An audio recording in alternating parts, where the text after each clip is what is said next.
to tune out. But we've been working on ways we can really get them engaged, make that learning targeted, sometimes make it hands-on, Yes. and really encouraging the children to take part in different ways. So it might be simple as a think, pair, share. It might be having some whiteboards out where they're having a go. It might be sticky faces and things like that, but really working hard. And Kathy's been really brilliant with supporting us on trying hard to engage all our children in that learning time. Yeah. So, for example, another way of engaging children, you might have children at the bottom end, the middle end, and the top end. Your bottom end, you could ask children, okay, come up and look for that letter S. You know, for children who are still working on sounds, come up and look for how would you get your mouth ready for this word. And then for your other end, you might say, oh, I wonder what they're thinking in this picture. So it's really having targeted questions, and sometimes questions just come to you, but make sure your reading session is planned so you can engage all of your students and not just a portion of your class. Effective prompts are so key to teaching and learning, and it goes off a lot of our training, I suppose, in numeracy. You know, you plan for those key prompts and, you know, those enabling questions and those challenging questions. It's exactly the same for Shared Book. Knowing exactly what you want to get out of that time and having those prompts ready then and there, but also knowing exactly who you're going to ask them to is really important. So it's really that step-by-step sort of process. You teach, you prompt, and you reinforce.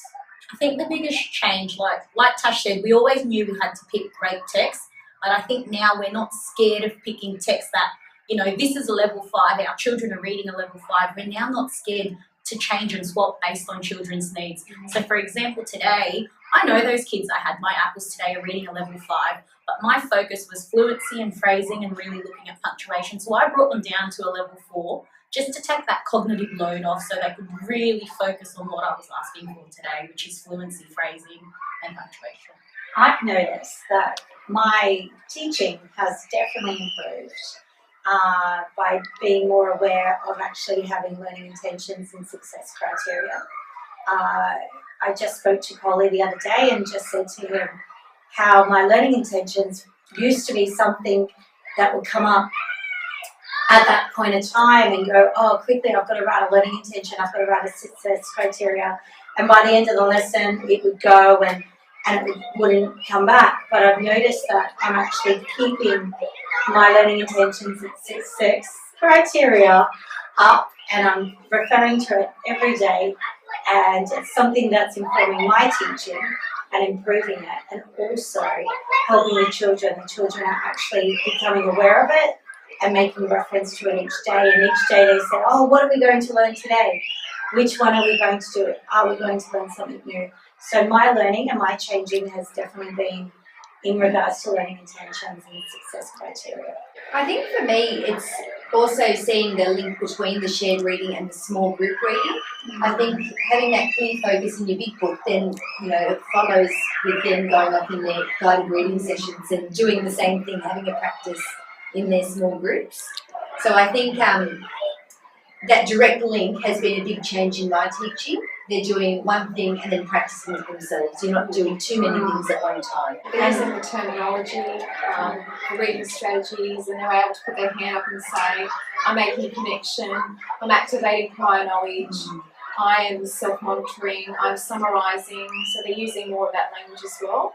I found it really beneficial as well, starting teaching, being able to go into so many different learning spaces and seeing how we're all doing the same thing, but there's so many different ways of exploring, inferring, or making connections or predictions.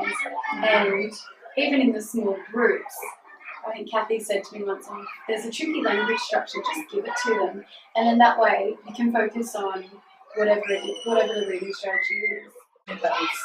You know, all eyes are on the big book and they're all reading along and they're more enthusiastic and they've got more expression with their reading.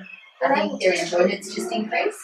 Exactly, and they're able to tell you whether they need to improve their fluency or whether they're self-correcting. So that's what we noticed today, and it's good that they can evaluate themselves and their peers, so they're just starting to do that. I've noticed as well just the essence of shared reading. So in previous years, our books have changed from what they used to be, and I think that has helped having our triads.